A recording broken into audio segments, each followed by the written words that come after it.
Welcome back to Building a Fighter. My name is Dr. Austin Shane, sports chiropractor in Scottsdale, Arizona. With me, as always, badass strength coach in Denver, Colorado, Alex Friedman. Today, we are talking about the role body work plays in combat sports training for everybody, not just professional athletes. So, Alex, as somebody that gets body work, currently gets treated for some stuff, what experience do you have with body work?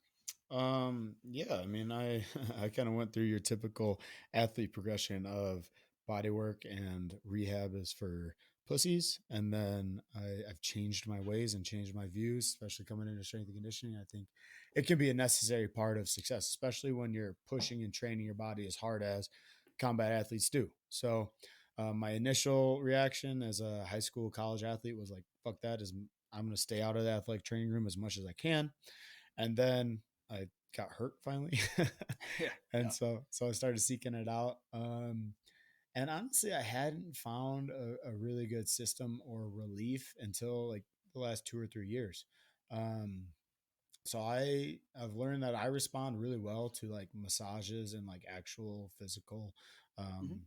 body work and stuff like that. And so I do a massage maybe twice a month, at least once a month, and that kind of covers my basis for lack of a better term. And then I also, again, when my back flares up, I go get chiropractic care like once a week, but then it turns into kind of a repetitive once a month cycle for me. And so I do cupping a lot. That's one thing that I know will instantly reduce some of my inflammation or tension issues. And just as an athlete, like I think it's a good go to. And of course, I have the context as a strength coach and a little bit of insight knowing Austin that I know it's a temporary fix. It's not a end all be all Right. um, solution to the problem. I'm more or less treating the symptoms. And so I guess that leads into my first question, Austin. Like I do all this stuff that helps me feel good with the massage, the cupping, the chiropractic care every once in a while. And it's like, uh, am I just spinning my wheels or am I actually creating a solution to my movement issues? No. I think I at the end of the day, body work to me is something that you layer in with activity, right? Yeah. Typically, the more active you are, the more body work you'll probably need to feel good. Yeah. And what I mean by that is like I always use the race car analogy. Some people don't like it, but the car analogy is one of the best ways to put this. If you're say you're a recreational Brazilian Jiu Jitsu roller, say you roll 3 days a week, right? I Mhm. would classify you like you're a high performer, but you're not a professional, right? So you're like a BMW. Well, BMWs need maintenance typically a little bit more than a Honda Civic, right? Yeah. And then if we go to the next level up, you're an amateur fighter. Well, maybe you need to treat your body like a I don't know, what's an E class? Like a high level Mercedes, right? Then you need a little bit more maintenance. Typically you need to get things checked a little bit more. You need to get things worked on a little bit more. You're doing more to the car to make it perform better. And then we get up to our Mhm. professional athletes and that's where in order to make them work the best way they should, typically it takes some body work in there to make their bodies feel as good as possible. Because we know, like Alex said, right? I tell all of my patients that we don't make lasting changes on the table. We make them off the table with our rehab and our strength and conditioning. But that doesn't mean that we aren't making short term changes and we're making your quality of life and recovery better with what we do on the table because we are. Yeah, I like that a lot. I mean, I think it does make a genuine impact. And then even if it just like calms down the stress and the nerves, I think that does a great deal Mm-hmm. to allow for some more recovery to happen or allow for a better, even acute setting of strength and conditioning. Right. So Right. if you like get treated right before your movement sessions or whatever. But like, and again, I think we're going to backpedal here a little bit. We talk about body work, like what is body work? Like Yeah. what would you consider body work, or what are some of the, like your go-to modalities for body work? In what I do, I consider body work hands-on work. Okay. So like how I refer to it in my clinic is body work means that I am putting hands on doing some sort of muscle therapy with my hands, elbows, whatever it may be, right? Okay. But in general, in the we'll call it manual therapy space, because that's like the technical term is manual therapies. We have our body work, which is hands on muscle work.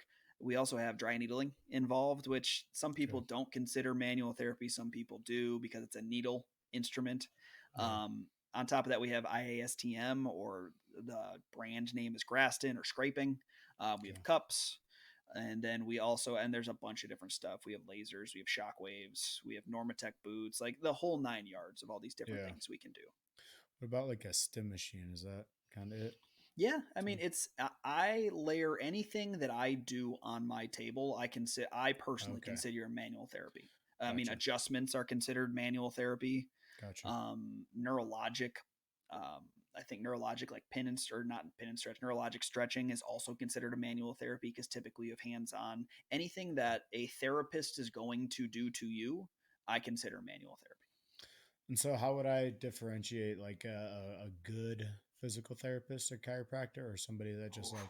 like right? I know, but like you go to these some of these places and it's like okay, we'll wrap him in stim and ice and then send him on his way, or well, bigger example, we'll crack the back and then you're good to go, right? Like Right. what? How do we Yeah. find What separates the joint from me? yeah something more than Yeah. that? Yeah, Yeah. Um, and so that is a loaded question. I can sit here and sure, talk for the whole podcast just about that. yeah, Um, but for the people listening, we typically have a relatively athletic population. I think the number one thing is that you can see in their promotional material, on their website, on their Instagram, whatever it may be, that they work with athletes. Um, that gives me at least an understanding that you understand the culture of what's coming in. It's whether it's a for an injury, which that's part of the reason why we need manual therapy, or yeah, also just for a wellness sake to keep your body moving and grooving the best it can. They if they're showing themselves around athletes a lot, then they understand athletics, or at least gotcha, understand to a certain extent. Um, as far as like rules, I personally that's a weird thing because they all have their place. yeah, To be honest with you, so like the joint itself. So the joint's a good example. People come in, you get adjusted, you'll be there for four to 7 minutes, and you leave. All you do is get adjusted. Your first visit will be a 15-minute to 20-minute assessment, which is just a bullshit assessment, but it's basically screening out red flags, and then you'll get your joints popped up and down your spine. That's fine and it has its place. I wouldn't consider that healthcare personally. I yeah, don't think that's healthcare. I think that's more maintenance care yeah. It's and called maintenance. Yeah, like wellness care, so to say. Um, and where you would look to if you're an athlete is the joint is fine. Places like that, like Massage Envy. Massage Envy is fine. It has its purpose. If that's all that you have access to, that is better than nothing, right? okay, yeah, But what I look for in practitioners is if they're a PT, they have some sort of sports background, whether that's a like a sports med masters, or you have the diplomate in sports med. As a chiro, I want to see either what is it? Would it be CCSP? Yeah, CCSP certified chiropractic sports practitioner, or has a sports med masters like my like what I do. yeah. Um, and I also want to see that the visit lengths, especially the assessment and the eval, is more than 30 minutes. For athletes and for athletic population, unless you're doing it for that like little quick adjustment, like that's your purpose why you're going Yeah. there. If you're doing it to get better at your sport and to recover from your sport, I think 30 minutes is the least amount of time you should spend with a practitioner. Okay. So let's delineate there and let's draw the line of like, um, when do I need one or the other? Right. Mm-hmm. Like, I don't know. Like, Injury. you think injury straight up, that's your differentiator. I think injury and professionalism status would be Okay. my two. Okay. If you Yeah. are if you're a white belt rolling at uh, fucking Gracie Baja and you've been doing it for 4 months and you're just sore and you're doing it to recover, go to Massage Envy. That's Yeah. totally fine. If you are fighting in the UFC in 3 weeks and you need to recover from a session, I probably wouldn't trust the massage envy therapist. I would look for somebody that's a little bit more skilled and not necessarily skilled, but a little bit more targeted towards what you're looking for. Right. Yeah. And I just think about myself as a personal example, right? I grapple for like probably 3 hard times a week, but at least 4 or 5 times a week.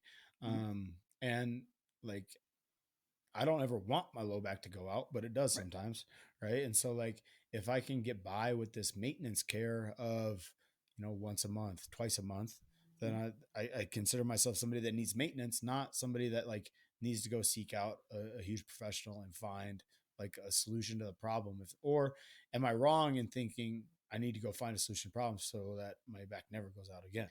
Right. No, I would say that the biggest thing is once you find somebody that works for you, that's where you should stay. Okay. That's my first rule, right? Yeah. It's we were talking about finding that person. Once we found what works for your body, you want to stay there as long as you can because you have a secret sauce. You got a recipe of Yeah. how to get back to where you're going to be. So once you establish care with somebody you know works well for your body and understands your body, then I want you to stick there and you can do your maintenance care there.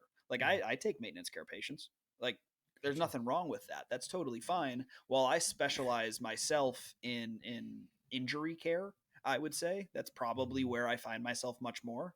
I definitely have maintenance care patients or like my fighters. That's included in their membership every month. Is Yeah. we'll do some cups here and there, we'll do some needles here and there, like on their chronic issues. We'll just give it a little TLC. Yeah, and I really like that approach. I think somebody that you know or knows your body is huge. Like my most recent example is like I started seeing a chiropractor because I threw out my back like in early December, and then that kind of cleared Where'd up. it go? Fuck off. Uh, I Favorite clinic joke, folks. Favorite clinic I joke. hurt my back. Okay. But it was different back pain than I normally had. So I saw somebody out, and then like we started getting to talk about what else is going on. Oh, well, my traps on my neck constantly have a burning sensation. He's like, Mhm. and I knew this was an issue. I was just, tough guy neglecting it. Right. And so like, all right, let's try and fix that. So every time I went in to treat my back, he also did some stuff for my neck, and he was starting with like, I don't know the technical term for it, but like some manual flexion, right? Like he's on Mhm. the table, he's bending my head forward, and like the whole time he's doing this, like I don't really feel like it's doing anything, blah blah blah.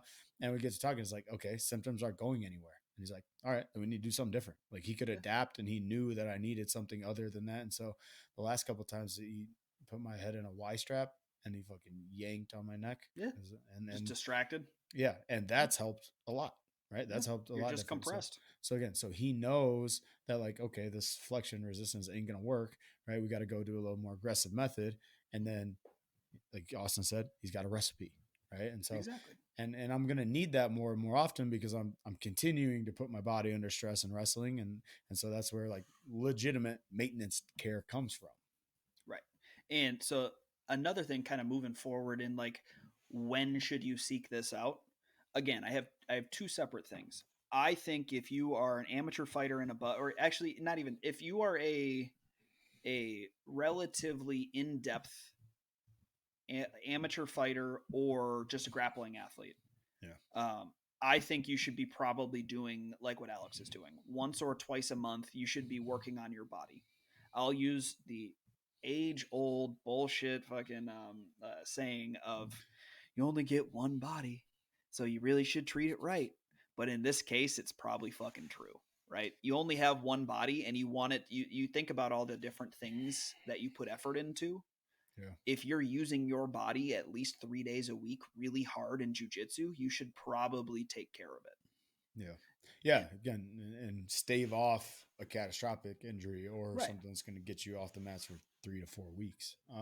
because well, and something a little bit further on that is like a lot of people nowadays Yeah. are saying manual therapy doesn't work or manual therapy is not needed or like it's the popular thing right now to say you can talk pain away because we know a lot of chronic pain can be helped with words as opposed to forcing them to come back to see you over and over again for Yeah.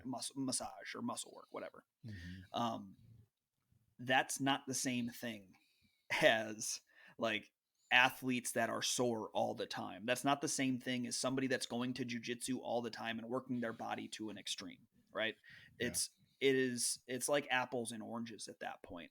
And it's almost like the people arguing about the first point can't see the people's point in the on the second point, and then vice versa, where you're either in all manual therapy all the time, or manual therapy doesn't work. Fuck it, it's useless. Get out of my room. All I want to do is talk to a psychiatrist. And it's really somewhere right in the middle. And those Yeah. patients that they might be exercising once a week and they're radiating low back pain goes to the hamstring, and it's been like that for 3 years, and they said they've adapted to it. Well, yeah, that person needs to be talked to a little bit more. They need to be educated on what fear avoidance is, on what pain science is. They need to be graded back into exercise and take away the pain. But if you're, this is the same thing I was already saying, if you're a professional athlete and you're pushing your body to the extremes, manual therapy is extremely valuable because it increases the human experience, takes away the soreness you're feeling, and also Yeah. gets the blood flow moving, not just necessarily to heal injuries, but to recover and get the blood moving, which is going to accelerate the recovery process. Yeah, right. Like I think the maintenance work is absolutely necessary. Like especially if you're going in and hard and you're a professional athlete, right? Like it's inevitable that you're gonna like, quote unquote, fuck up your body. Like it's gonna Yeah, happen, right? You're you gonna have either to. High performance isn't healthy. right. You're either gonna get hurt or you're gonna have chronic aches and pains that require chronic maintenance, right? Mm-hmm. And so I think that's absolutely warranted. But I can't get away from this idea of like we're just accepting that the body's going to be fucked up. We're just accepting that there's going to be something hurt. Like, and Yeah. so in a sense of like, where do we go from there? Right. Cause I don't want to continue to spin my wheels and just get, okay, my low back hurts. Okay. Just go get treated. My low back hurts again. Go get treated. Like there's gotta be a shortcut in that. Right. And I mean, Mm-hmm. I'm kind of playing devil's advocate because I know the answer, but like, what's your answer to that, Austin? Like is there progress that can be made where now my low back is not going to hurt anymore? No, No. no. You no hope. I'm dead. There's I'm no just hope. You're dead. I just stuck have. with it forever. Oh fuck me. No. And the honest answer is the number one indicator of if you're going to get hurt again is if you've hurt that area before. Yeah. So I will be real honest with the people. That's my preface to the part that I think really truly matters, which is yes, there are things that we can do to give you first line of defense, to give you stability, to get you to understand joint positioning and train your brain in what ranges are acceptable for your body at this given time. So the first thing we're talking about, well, technically second, I like to start with stability. So with stability, right? We say for a low back, Alex's case, his low back went to the fucking grocery store next door, and just left for the day, right?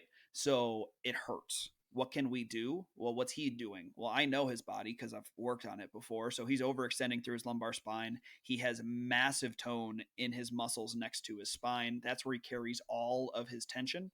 And so that tension on that area, it's compacting on the spine, putting pressure there, and that muscular tension is adding pain. On top of that, we know there's some other stuff going on too that's going to potentially cause radiating pain left and right. Right? It's multiple problems in one. So is it an appropriate time to bring up HIPAA right now? So that's fine. You're not technically not a patient, so Oh fuck off! No, uh, it's all good. we've already talked about this in the podcast. That's why I'm comfortable talking about it. So with that, we know for him in particular, he probably needs to change his stability pattern, right? He needs to reprogram, quote unquote, his brain and stabilize in a more efficient way that takes pressure off of his lumbar erector muscles that are causing that compression mechanism. Mm-hmm. So if we can change that stability pattern through different exercises, breathing being one of them, I've talked ad nauseum on this podcast on how to breathe for stability of your low back. But breathing, doing isometric loading through the area, training the hips to play a part in our stability as well, increasing lumbar stability, but also increasing hip range of motion as well. So it takes pressure off of the lumbar spine by trying to do too much to compensate, as well as mid back mobility. Those are the keys to the castle, so to say, for what Alex has going on, and that all comes from the assessment I'm going to do on the table, the body work I'm going to do on the table to try and fix that person or get my hands on and see what they're doing. Right, and I can imagine for any various ranges of injury, there's different recipes and different keys in those places. But like how realistic is this process that I'm going to actually change and still perform at the at a highest level that I think I'm at, right? Mm-hmm. Like, or how long does this process take, right? Because like Right. that's one of my biggest things is, if I'm wrestling like this and I have to change my whole wrestling game, what if I'm gonna be a worse wrestler? It's gonna Right. happen, right? And Well, so like how realistic is this process in order to maintain that, or how much do I just say, okay, I accept that it's gonna be fucked every once in a while? yeah, again, there's a lot of answers to that question, Sure, and we can it's talk very loaded. forever on Yeah. it. I think that kind of comes down to two different things. It comes down to, first and foremost, there's a difference between training for longevity and training for performance, right? Yeah. If you're a professional athlete, I'll tell you right now, it's gonna be there until you stop being a professional athlete. Like, Yeah. that's not the sexy answer. Of course, you're gonna go to 25, 27 different people that are all gonna tell you they Mhm. can fix it. And the God's honest truth is, part of that, whatever's bugging you, is probably the reason why you're successful. Yeah. 100%. So it's just going to be there until we're into the longevity model, which, yes, then we can train it. If we take away that constant irritant over and over and over again, like a perfect example is elbow pain with strikers, right? No matter, like, if it's inside, outside of the elbow, back of the elbow, whatever, the more jabs you throw, the more crosses you throw, the more that's probably going to fucking hurt.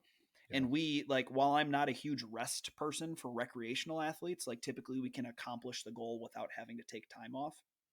Professionals are separate, they're different, right? Because you do it so much and at such a high intensity, you need to stay away from that irritant as much as possible for a given amount of time. Typically, I tell people 3 to 5 days, depending upon the severity of what's going on. Yeah. That's kind of like my precursor for my pro athletes. Say you fucked up your knee. I need you to not grapple for 3 to 5 days unless we're in camp. If we're in camp, we're going to modify as much as we can. Yeah. But if we're out, because the goal is the goal. As soon as we're in camp, we have a name on the dotted line. The only thing that matters is that you're preparing for that fight in the best way possible. If we're out of camp, I need you to take time off. I don't care what coaches are calling you pussies. I don't care if you're calling yourself a pussy. It's okay to be hurt. It's a part of the sport that is literally breaking your body down. That's what MMA fucking does. You're there to hurt somebody else's body. So Hmm. it's expected you're going to get hurt, and you need to respect that injury before it becomes worse. Yeah. Yeah. Absolutely. I think that's a big indicator of like priorities, right? It's Mm-hmm. just priorities, right? Yeah. My priority is to perform, and if I break my body doing it, so be it. Well, So that's where your one of my maintenance favorite and ways performance is come in. like I say, like, do you want to be tough or do you want to be good? Right? Like, Yeah. yeah, Right. those are your options right here. Like, if you want to be tough, you can go back tomorrow. I don't really give a fuck. I mean, all I have to do is write in my notes that I told you the right answer and I'm not liable. Right. Right? I want you to be good. And if Yeah. you want to be good, you need to listen to what I'm asking you to do. Yeah. And I get that that's such a hard line to toe for people because there are times that you have to be tough, right? Like Yeah. In you're camp. start, yeah, and or if you're starting off and you're an AMI, right? Mm-hmm. Like you need that experience even through a little bit of the pain. You like you haven't earned your way to be a princess yet, right? Yep. And Exactly. then once you do get to be cream of the crop and like you need some legitimate injuries addressed, then you can be a little princess. Then you can like go get the It's RPR shot or funny. go, It's funny. Well, PRP. It's funny yeah, that you sure. call it being a little princess. You still have that fucking like tough jock mentality of the training room is the princess place. It's not the fucking princess place. but That's the I problem. but I It is. accept It's it. what But I makes you. accept it. I I know accept you that you're a do, princess. but it's just something to say because like that is how so many even strength coaches view getting work done, right? Well, dude, And that's just not the case, especially in combat sports, which yeah, every combat sport is designed to either break yours or your opponent's body down. yeah. No, that is it's a rich comment for sure because I consider myself like a softer strength coach, right? Right. I'm I not the know. raw That I'm not the that's rah what rah type of guy. but that's why I pointed it out. It's Yeah, because most of the strength coaches I talk to think like they would say the same fucking thing. And I'm a yeah, strength coach too. I just happen to wear both hats. But yeah, like I to me, that's the biggest change we can make in combat sports. I think what's going to separate us and lift us to that next level of professionalism is globally accepting that injuries happen. It's okay if guys pull out of fights. Like that yeah. shouldn't be something they get like shit on for. That shouldn't be something they get Demonized. Yeah, ripped on Instagram for. yeah, If they get hurt, they're trying. It's not like they want to. It's not like they yeah. don't want to make a paycheck. Right. like Yeah. it's an injury. It happens in It's every not like, single yeah. sport. It's okay to be frustrated that athlete can't compete, but they can't change that fact. Yeah. And I think, I mean, one little thought on the pulling out of fights, like it's hard because um, no other sport is like that, right? Like your favorite player on your NFL team gets hurt, the game's still going to happen, right? Like, and so I think just the general public has that expectation, which is unjust or like unfair, right? Mhm. So I think that's a little bit of the stigma, but also, yeah, they're not just being a pussy. They don't want to pull out of the fight. I promise you, Yeah. any fighter that has to pull out of a fight didn't want to pull out of the fight, at least in this day and age. But the kind of last question and last direction I want to go here, Austin, is like, okay, I hear you, I accept, and I know I need some maintenance work. I maybe even need to address some injuries that I have, but either I don't have the finances for it, or I can think it. I think I can do it on my own. I guess what advice and what thoughts do you have for that person that's like, I really can't afford a massage once a month, or I really don't have the time and energy to go do rehab, twice a week or twice a month. Like what's the is it as simple as like reprioritize your thoughts, or what is Yeah. the prescription for those type of people? I mean, yes, I would say reprioritizing is something because the amount of shit people spend their money on instead of focusing on their health is wild Especially to if you're, me. yeah, But granted, I'm in the health field, so that's why I see it. But like, yeah, I mean, to see me, I'm open about my rates. They're on my fucking website. Like I'm one for normal patients, I'm 165 an hour, right? yeah, So to see me for 6 visits, typically most injuries I only need to see people between 4 to 6 times. So then your entire care of that right there is going to be under $1,000, right? That yeah, is cheaper than the new iPhone that I know you just bought that you buy every single year. Like, yeah, and that makes your body work. It's giving you useful tips, tricks, and how to treat it again if you feel those same symptoms, which yeah, was something that I kind of talked about, like the safety mechanisms or the yeah, first aid kit is what I call it in my clinic. yeah, Um, and it's going to keep your body feeling right. Also, a lot of places offer memberships to like recur. Like a big thing in manual therapy professions now is changing from a by visit model to a monthly membership model because that's how you're able to help more people, right? yeah, That's I have memberships for a lot of different people, mostly because things are moving towards a cash pay versus insurance pay because insurance sucks and fuck insurance and I can hate them forever. But for the most part, it makes the most sense because it can help the most amount of people, right? So that's also an option, and that typically makes it a little bit cheaper. So, thirdly, the everything I said at the beginning, something is better than nothing. Like I said, massage envy is much better than nothing at all, right? If yeah, I think that you can get a massage there for 35 to 45 bucks a month, I think. That's that's if you can't find 35 to $45, which some people can't, but for the most part that amount of money means you just need to reprioritize. yeah, yeah. And then lastly is yes, there are things you can do on your own. Sure.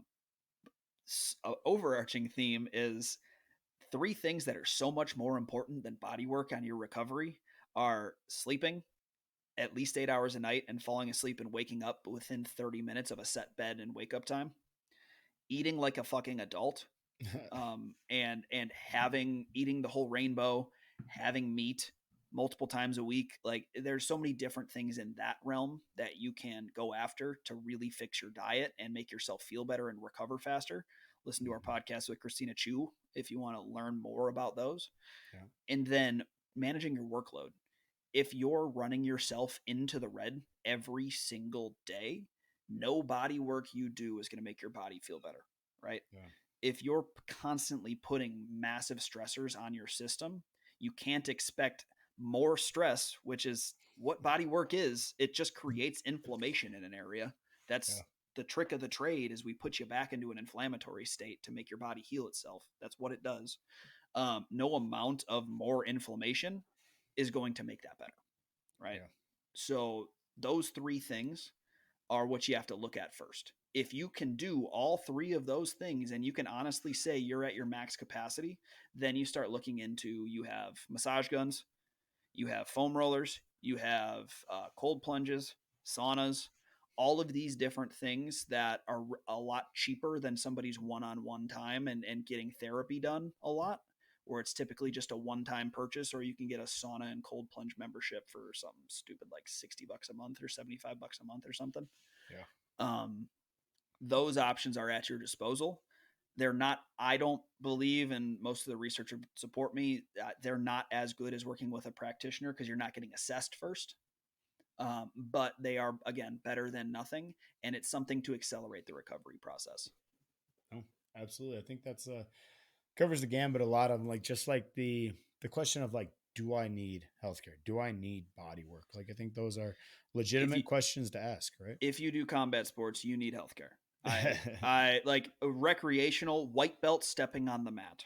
I will put large sums of money on the fact that if you continue doing combat sports, something is going to get hurt. Oh man, again, the design of the sports and just like the ergonomics of it is Right. atrocious, And it's bro. okay. It's expected. Yeah, yeah. I mean, most high performance is not healthy in general, right? Like Mhm. we're not as humans designed to play games with balls or to fight each other or whatever. Maybe we're designed to fight each other a little bit, but yeah, absolutely. I think that's a really good summary. Like I said, of do I need healthcare? Yes or no? What kind of healthcare do I need? And like, should I seek somebody out or should I try and manage this on my own? I think we got answers to all those questions in this podcast.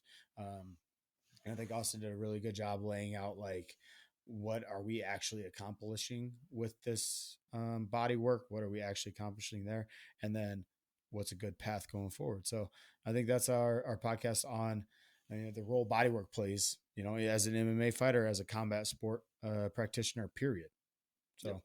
So that all being said, right, check out buildingafighter.com for any of your strength and conditioning needs, right? It's for any of these courses that are coming up for low back work, for anything you want to improve where you aren't in pain constantly, right? Like that's the market that we're in. And so as you go look up buildingafighter.com, check us out for team programs, for individual programs, for preset programs, more of those monthly memberships that Austin's talking about, and anything that you need in that realm of things. So as always, this is Alex Friedman, Dr. Austin Shane. and we are out.